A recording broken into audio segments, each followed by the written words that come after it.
Introduction. We must die as egos, born again in the swarm, not separate and self-hypnotized, but individual and related. Henry Miller, Sexus. The anti-ego. Lie down then on the soft couch, which the analyst provides, and try to think up something different. The analyst has endless time and patience. Every minute you detain him means money in his pocket. Whether you whine, howl, beg, weep, cajole, pray, or curse, he listens. He is just a big ear minus a sympathetic nervous system. He is impervious to everything but truth. If you think it pays to fool him, then fool him. Who will be the loser? If you think he can help you and not yourself, then stick to him until you rot.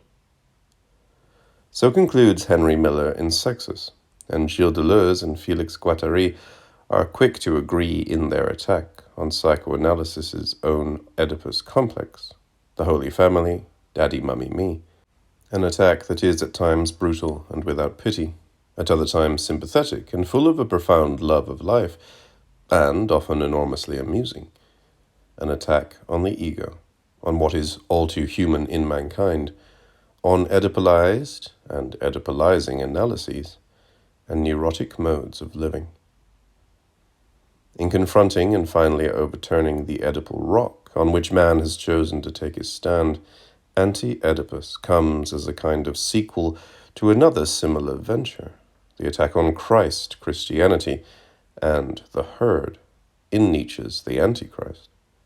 For who would deny, Anti-Oedipus begins, that psychoanalysis was from the start, still is, and perhaps always will be, a well-constituted church, and a form of treatment based on a set of beliefs that only the very faithful could adhere to, i.e., those who believe in a security that amounts to being lost in the herd and defined in terms of common and external goals. But where do such beliefs originate? What are they based on? For it is absolutely hopeless to think in terms of security, as Miller states in Sexus. There is none. The man who looks for security, even in the mind, is like a man who would chop off his limbs in order to have artificial ones, which will give him no pain or trouble. No pain, no trouble. This is the neurotic stream of a tranquilized and conflict-free existence. Such a set of beliefs, Deleuze and Guattari demonstrate, such a herd instinct, is based on the desire to be led, the desire to have someone else legislate life. The very desire that was brought so glaringly into focus in Europe with Hitler, Mussolini, and fascism, the desire that is still at work, making us all sick today. Anti-Oedipus starts by reviving Reich's completely serious question with respect to the rise of fascism. How could the masses be made to desire their own repression? This is a question which the English and Americans are reluctant to deal with directly, tending too often to respond, fascism is a phenomenon that took place elsewhere, something that could only happen to others, but not to us. It's their problem. Is it, though? Is fascism really a problem for others to deal with? Even revolutionary groups deal gingerly with the fascisizing elements we all carry deep within us, and yet they often possess a rarely analyzed but overriding group superego that leads them to state, much like Nietzsche's man of ressentiment, that the other is evil, the fascist, the capitalist, the communist, and hence that they themselves are good. This conclusion is reached as an afterthought and a justification, a supremely self-righteous rationalization for a politics that can only squint at life through the thick clouds of foul-smelling air that permeates secret meeting places and security councils. The man of ressentiment, as Nietzsche explains, loves hiding places, secret paths, and back doors. Everything covert entices him as his world, his security, his refreshment. He understands how to keep silent, how not to forget, how to wait, how to be provisionally self-deprecating and humble. Such a man, Nietzsche concludes, needs very much to believe in some neutral, independent subject, the ego, for he is prompted by an instinct of self-affirmation, and self-preservation that cares little about preserving or affirming life, an instinct in which every lie is sanctified. This is the realm of the silent majority. And it is into these back rooms, behind the closed doors of the analyst's office, in the wings of the Oedipal theatre, that Deleuze and Guattari weave their way, exclaiming, as does Nietzsche, that it smells bad there, and that what is needed is a breath of fresh air, a relationship with the outside world. In examining the problem of the subject, the behind-the-scenes reactive and reactionary man, Anti-Oedipus develops an approach that is decidedly diagnostic, what constitutes our sickness today, and profoundly healing as well. What it attempts to cure us of is the cure itself. Deleuze and Guattari term their approach schizoanalysis, which they oppose on every count to psychoanalysis. Where the latter measures everything against neurosis and castration, schizoanalysis begins with the schizo, his breakdowns and his breakthroughs. For, they affirm, a schizophrenic out for a walk is a better model than a neurotic lying on the analyst's couch.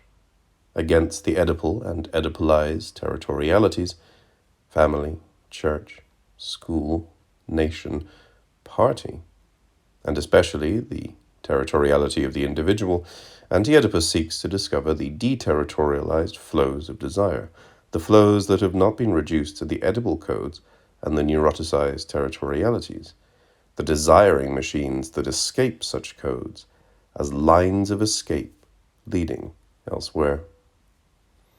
Much like R.D. Laing, Deleuze and Guattari aim to develop a materialistically and experientially based analysis of the breakdowns and the breakthroughs that characterize some of those labeled schizophrenic by psychiatry. Rather than view the creations and productions of desire, all of desiring production, from the point of view of the norm and the normal, they force their analysis into the sphere of extremes. From paranoia to schizophrenia, from fascism to revolution, from breakdowns to breakthroughs, what is investigated is the process of life flows as they oscillate from one extreme to the other, on a scale of intensity that goes from 0, I never asked to be born, leave me in peace, the body without organs, to the nth power.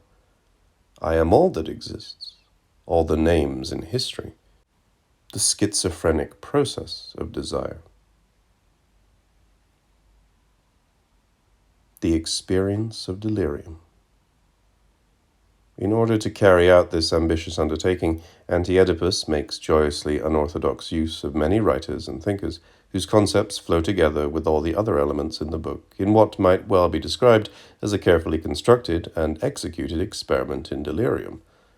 While Deleuze and Guattari quote frequently from Marx and Freud, it would be an error to view Anti-Oedipus as yet another attempt at a Freud-Marx synthesis. For such an attempt always treats political economy, the flows of capital and interest, and the economy of the libido, the flows of desire, as two separate economies, even in the work of Reich, who went as far as possible in this direction. Deleuze and Guattari, on the other hand, postulate one and the same economy, the economy of flows. The flows and productions of desire will simply be viewed as the unconscious of the social productions, behind every investment of time and interest and capital, an investment of desire, and vice versa. In order to reach this conclusion, a new confrontation was required. Not the standard confrontation between a bourgeois Freud and a revolutionary Marx, where Freud ends up the loser, but a more radical confrontation between Marx the revolutionary and Nietzsche the madman. The result of this confrontation, as the authors demonstrate convincingly, is that Freud and psychoanalysis, even perhaps Lacan, although they remain ambiguous on this point, become impossible. Why Marx and Nietzsche? Now that's really mixing things up. One might protest at this point, but there is really no cause for alarm. Readers of Marx will be happy to learn that Marx fares quite well in this confrontation. One might even say he is trimmed down to bare essentials and improved upon from the point of view of use. Given Deleuze and Guattari's perspective, this confrontation was inevitable. If one wants to do an analysis of the flows of money and capital that circulate in society, nothing is more useful than Marx and the Marxist theory of money. But if one wishes also to analyze the flows of desire, The fears and the anxieties, the loves and the despairs that traverse the social field as intensive notes from the underground, i.e., libidinal economy. One must look elsewhere. Since psychoanalysis is of no help, reducing as it does every social manifestation of desire to the familial complex, where is one to turn? To Nietzsche, and the Nietzschean theory of affect and intensity, Anti-Oedipus suggests. For here, and especially in On the Genealogy of Morals, is a theory of desire and will, of the conscious and the unconscious forces, that relates desire directly to the social field and to a monetary system based on profit. What Nietzsche teaches, as a complement to Marx's theory of alienation, is how the history of mankind is the history of a becoming reactive, and it is Nietzsche, Deleuze, and Guattari stress, whose thought already pointed a way out for humanity, whereas Marx and Freud were too ingrained in the culture that they were working against. One could not really view Anti-Oedipus as a purely Nietzschean undertaking, however, for the book would be nothing without the tension between Nietzsche and Marx, between philosophy and politics, between thought and revolution, the tension, in short, between Deleuze the philosopher and Guattari the militant. This tension is quite novel and leads to a combination of the artistic machine, the revolutionary machine, and the analytical machine, a combination of three modes of knowledge, the intuitive, the practical, and the reflective, which all become joined as bits and pieces of one and the same strategical machine, whose target is the ego and the fascist in each of us. Extending thought to the point of madness and action to the point of revolution, theirs is indeed a politics of experience. The experience, however, is no longer that of man, but of what is non-human in man, his desires and his forces, a politics of desire directed against all that is egoic and heroic in man. In addition to Nietzsche, they also found it necessary to listen to others, to Miller and Lawrence and Kafka and Beckett, to Proust and Reich and Foucault, to Burroughs and Ginsberg, each of whom had different insights concerning madness and dissension, politics and desire. They needed everything they could get their hands on, and they took whatever they could find, in an eclectic fashion closer to Henry Miller than it is to Marx or Freud. More poetic, undoubtedly, but also more fun. While Deleuze and Guattari use many authors and concepts, this is never done in an academic fashion aimed at persuading the reader. Rather, they use these names and ideas as effects that traverse their analyses, generating ever new effects, as points of reference indeed, but also as points of intensity, and signs pointing a way out. Points signs that offer a multiplicity of solutions and a variety of directions for a new style of politics. Such an approach carries much along with it in the course of its flow, but it also leaves much behind.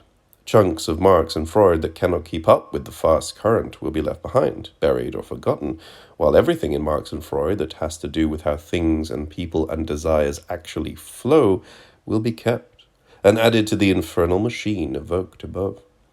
This political analysis of desire, this schizoanalysis, becomes a mighty tool where schizophrenia as a process, the schiz, serves as a point of departure as well as a point of destination. Like Lang, they encourage mankind to take a journey, the journey through ego loss. They go much further than Lang on this point, however.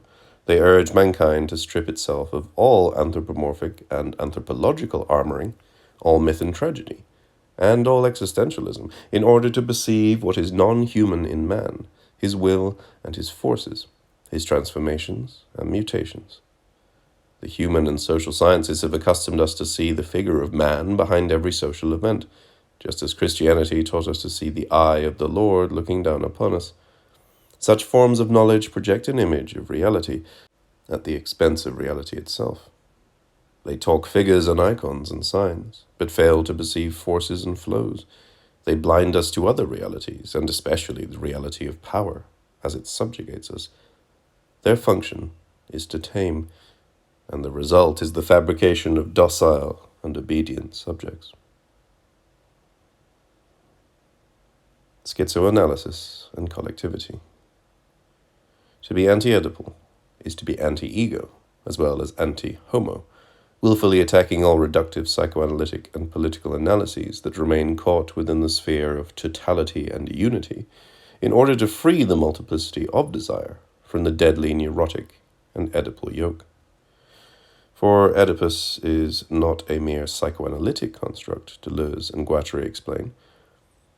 Oedipus is the figurehead of imperialism, colonization pursued by other means. It is the interior colony, and we shall see that even here at home, it is our intimate and colonial education. This internalization of man by man, this Oedipalization, creates a new meaning for suffering, internal suffering, and a new tone for life, the depressive tone. Now, depression does not just come about one fine day. Anti-Oedipus goes on, nor does Anti-Oedipus appear one day in the family and feel secure in remaining there. Depression and Oedipus are agencies of the state, agencies of paranoia, agencies of power, long before being delegated to the family. Oedipus is the figure of power as such, just as neurosis is the result of power on individuals. Oedipus is everywhere. For anti-Oedipalists, the ego, like Oedipus, is part of those things we must dismantle through the united assault of analytical and political forces. Oedipus is belief injected into the unconscious. It is what gives us faith as it robs us of power. It is what teaches us to desire our own repression. Everybody has been Oedipalized and neuroticized at home, at school, at work. Everybody wants to be a fascist. Deleuze and Guattari want to know how these beliefs succeed in taking hold of a body, thereby silencing the productive machines of the libido. They also want to know how the opposite situation is brought about, where a body successfully wards off the effects of power. Reversing the Freudian distinction between neurosis and psychosis that measures everything against the former, Anti-Oedipus concludes, the neurotic is the one on whom the Oedipal imprints take, whereas the psychotic is the one incapable of being Oedipalized, even and especially by psychoanalysis. The first task of the revolutionary, they add, is to learn from the psychotic how to shake off the Oedipal yoke and the effects of power, in order to initiate a radical politics of desire freed from all beliefs. Such a politics dissolves the mystifications of power through the kindling, on all levels, of anti-Oedipal forces, the schizes flows, forces that escape coding, scramble the codes, and flee in all directions. Orphans, no daddy, mummy, me. Atheists, no beliefs. And nomads, no habits, no territories. A schizoanalysis schizophrenizes in order to break the holds of power and institute research into a new collective subjectivity and a revolutionary healing of mankind. For we are sick, so sick, of ourselves. It is actually not accurate to say that Deleuze and Guattari developed the schizoanalytic approach, for, as they show, it has always been at work in writers like Miller or Nietzsche or Artaud, stoned thinking based on intensely lived experiences. Pop philosophy. To put it simply, as Miller does, everyone becomes a healer the moment he forgets about himself. And, Miller continues, reality is here and now, everywhere, gleaming through every reflection that meets the eye. Everybody is a neurotic, down to the last man and woman.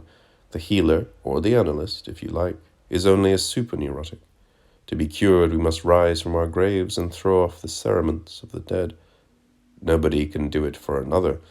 It is a private affair, which is best done collectively.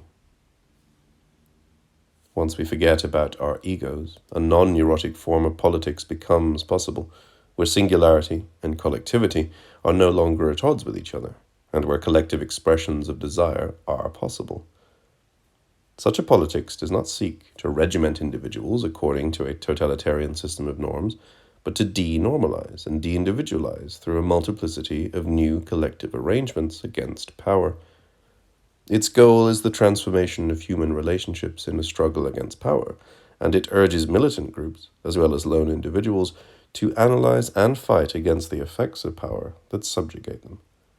For a revolutionary group at the pre-conscious level remains a subjugated group, even in seizing power, as long as this power itself refers to a form of force that continues to enslave and crush desiring production. A subject group, on the contrary, is a group whose libidinal investments are themselves revolutionary. It causes desire to penetrate into the social field and subordinates the socius, or the forms of power, to desiring production. Productive of desire, and a desire that produces, the subject group always invents mortal formations that exercise the effusion in it of a death instinct. It opposes real coefficients of transversality to the symbolic determinations of subjugation, coefficients without a hierarchy or a group superego. There can be no revolutionary actions, Anti-Oedipus concludes, where the relations between people and groups are relations of exclusion and segregation. Groups must multiply and connect in ever new ways, freeing up territorialities for the construction of new social arrangements. Theory must therefore be conceived as a toolbox, producing tools that work, or, as Ivan Illich says, we must learn to construct tools for conviviality through the use of counterfall research. When Illich speaks of convivial reconstruction, he is very close to Deleuze and Guattari's notion of a desiring revolution. Like Deleuze and Guattari, Illich also calls for a radical reversal of the relationships between individuals and tools or machines. This reversal would permit the evolution of a lifestyle and of a political system which give priority to the protection, the maximum use, and the enjoyment of the one resource that is almost equally distributed among all people: personal energy under personal control. All three authors agree that such a reversal must be governed by a collective political process and not by professionals and experts. The ultimate answer to neurotic dependencies on professionals is mutual self-care. Freed from a psychoanalytic framework, the political group or collective cannot, however, push aside the problem of desire, nor can it leave desire in the hands of new experts. It must analyze the function of desire, in itself and in the groups with which it is involved. What is the function of desire, Anti-Oedipus asks, if not one of making connections? For to be bogged down in arrangements from which escape is possible is to be neurotic, seeing an irresolvable crisis where alternatives in fact exist. And as Deleuze and Guattari comment, perhaps it will be discovered that the only incurable is the neurotic. We defend so cautiously against our egoically limited experiences, states Lang in The Politics of Experience, that it is not surprising to see people grow defensive and panic at the idea of experiencing ego loss through the use of drugs or collective experiences. But there is nothing pathological about ego loss, Lang adds. Quite the contrary. Ego loss is the experience of all mankind, of the primal man, of Adam, and perhaps even a journey further into the beings of animals, vegetables, and minerals. No age, Lang concludes, has so lost touch with this healing process as has ours. Deleuze and Guattari's schizoanalytic approach serves to begin such a healing process. Its major task is to destroy the Oedipalized and neuroticized individual dependencies through the forging of a collective subjectivity, a non-fascist subject, Anti-Oedipus. Anti-Oedipus is an individual or a group that no longer functions in terms of beliefs, and that comes to redeem mankind, as Nietzsche foresaw, not only from the ideals that weighed it down, but also from that which was bound to grow out of it, the great nausea, the will to nothingness, nihilism, this bell stroke of noon, and of the great decision that liberates the will again, and restores its goals to the earth, and his hope to man. This Antichrist and anti-nihilist, he must come one day. Unlike Nietzsche's anti-nihilist, however, Deleuze and Guattari's Anti-Oedipus is not alone. Anti-Oedipus is not the Superman. It is not transcendent. When Nietzsche grew progressively more isolated to the point of madness, Deleuze and Guattari call for actions and passions of a collective nature, here and now. Madness is a radical break from power in the form of a disconnection. Militancy, in Deleuze and Guattari's framework, would learn from madness but then move beyond it, beyond disconnections and deterritorializations, to ever new connections. A politics of desire would see loneliness and depression as the first things to go. Such is the anti-Oedipal strategy. If man is connected to the machines of the universe, if he is in tune with his desires, if he is anchored, he ceases to worry about the fitness of things, about the behavior of his fellow men, about right or wrong, and justice and injustice. If his roots are in the current of life, he will float on the surface like a lotus, and he will blossom and give forth fruit. The life that's in him will manifest itself in growth, and growth in an endless, eternal process. The process is everything. It is this process of desiring production that Anti-Oedipus sets out to analyze. For if desire is repressed in a society, Deleuze and Guattari state, this is hardly because it is a desire for the mother or for the death of the father. On the contrary, desire becomes that only because it is repressed. It takes that mask on under the reign of the repression that models the mask for it and plasters it on its face. The real danger is elsewhere. If desire is repressed, it is because every position of desire, no matter how small, is capable of calling into question the established order of a society. Not that desire is asocial, on the contrary, but it is explosive. There is no desiring machine capable of being assembled without demolishing entire social sectors. Deleuze and Guattari conclude that desire, any desiring machine, is always a combination of various elements and forces of all types. Hence the need to listen not only to revolutionaries, but to all those who know how to be truly objective. Revolutionaries, artists, and seers are content to be objective, merely objective. They know that desire clasps life in its powerfully productive embrace and reproduces it in a way all the more intense because it has few needs. And never mind those who believe that this is very easy to say, or that it is the sort of idea to be found in books.